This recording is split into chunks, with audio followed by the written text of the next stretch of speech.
Hey, this is Subspace Transmissions. I'm Tyler. And I'm Cam. Cam, on the podcast, we just watched Sacrifice of Angels and Favor the Bold from Deep Space Nine, this two-parter that concludes the Dominion War invasion arc. Right. And the big question that we had here is, should this have been the end of Dukat's arc?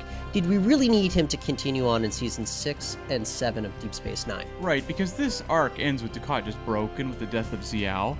And the question is, like, what more is there for this character to do? He fought to get Deep Space Nine back. It's taken from him. He's shattered. He has no daughter. He hands the baseball back to Sisko. Like, what else is there for this character? He's been defeated. He's been conquered. Yeah, and what we get after that, I don't think it really lives up to the potential of what was being kind of hinted at with, say, an episode like Waltz. Like, right. How do you describe Waltz on the podcast? I think Waltz as like an epilogue to Dukat. You know, we see him as he has severe mental health issues. He's basically delusional, and we see him crash landed with Sisko on a planet, and there's nothing left for this Dukat. Like, I think it is the perfect end for this character. And I know, I think you comment on the podcast about how, these villains often are given these very over-the-top deaths. Like, that's how you write off a villain.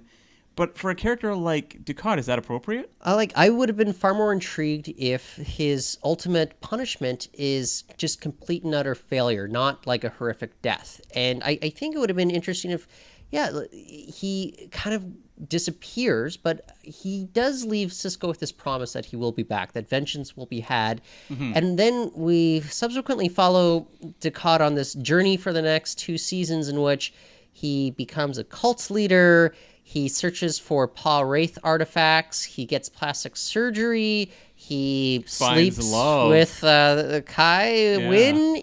And ultimately, he gets pushed into a pit of fire. Sure. It's a real bummer of a character who we saw with this pretty amazing arc over the first 5 seasons where he goes from like this antagonist to a bit of an anti-hero to the all-out villain. Right. And it's just such a charismatic actor, Mark Alimo here, that I really think that, he was giving it his all.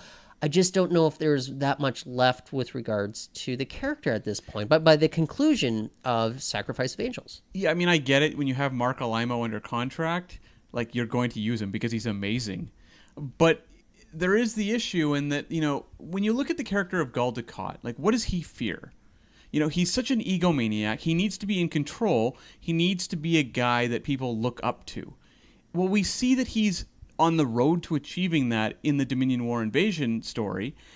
It's taken out from him, and he's just destroyed by that. Like, you're never going to see this character in a position of prominence like he is in this arc, of power, where he's teamed up with the Dominion. He's rising to the top, potentially taking over the Alpha Quadrant. Well, what do we see him doing after that? Well, exactly. Like, he can never really match, like, those high highs. So all he can really do is become a thorn in the side of the rest of the characters. Yeah. Which is just not as great to watch. And it's disappointing that we saw how great this character could be. And as much as I like seeing him pop up throughout the remainder of his tenure on Deep Space Nine, he's always great. I think the best thing for the character would have him to have disappeared either after Sacrifice of Angels or even Waltz. Like, I feel very conflicted about Waltz because it's such a great episode, but it leaves us with so much more unfulfilled promise for the character. Yeah.